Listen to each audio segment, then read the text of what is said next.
Hi everyone, Adam here with an update for the middle of November. We had a committee meeting last night. First time we've had a committee meeting in person for this entire season. So it was good to be able to sit around a table and talk about all things cricket. And there's certainly a lot going on right now. Hope you're all enjoying the easing of restrictions and where we're going. And it's certainly pretty exciting that we're about to embark on a brand new cricket season. Our training numbers thus far have been really strong. We've had a really big uptake in numbers. I think part of that is due to the people having been locked down for 6 months and wanting to get out of the house and do something different. I think part of it's because there was no football season. So certainly our numbers and our number of new participants within the cricket section is certainly vastly increased.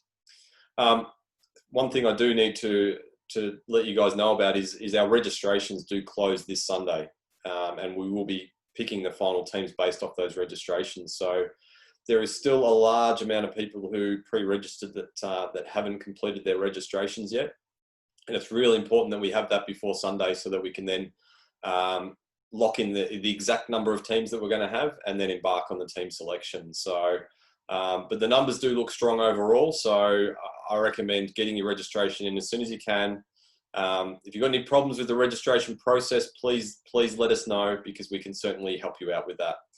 Then the plan is that we would select all our teams next week, go through a team selection process, and I would say that will take probably the duration of next week. So our training groups will stay in place for the duration of next week, with a view that by the end of next week or over next week, the next weekend, that we would announce the teams. And that will mean that everyone will get an opportunity to train with their actual team in the week leading up to the season. So the first game of the season is going to be on the 27th and 28th of November, Friday and Saturday. So just please be mindful of that's when the first match is going to take place. Obviously, the training schedule is going to need to change as well, because we actually have Friday night training allocated at the moment, when we will actually be playing games on Fridays. So we'll retain the training schedule for next week, but please keep your eyes peeled come the end of next week when we announce the teams of the revised training schedules right across our age groups.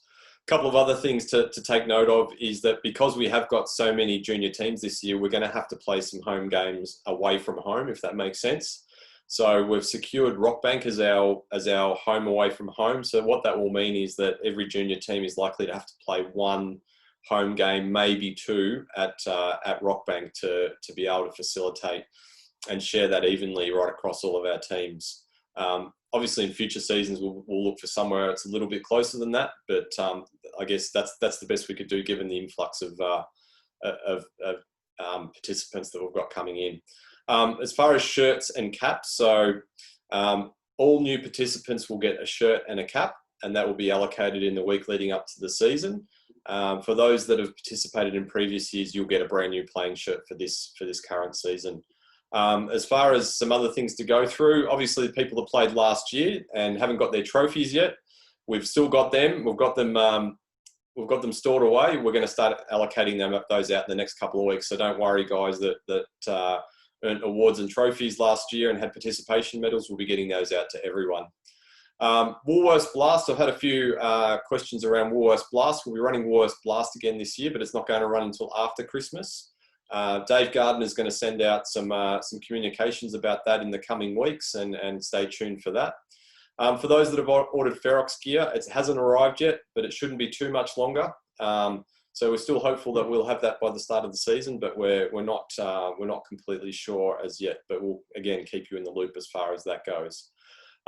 With the influx of teams at the moment, we have got a couple of coaching gaps. So if you're interested in potentially coaching an under 10 team or an under 12 team, please let us know. I sincerely thank all of those that have put their hand up thus far for coaching roles and COVID safe officer roles. It's a massive help for us, and will help drive us towards a successful season.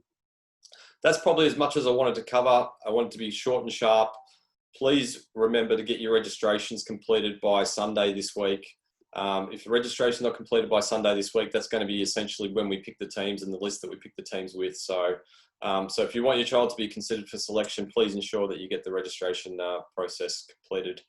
I'm sure I'll see all of you at training pretty soon. I'm at training most nights when the juniors are participating.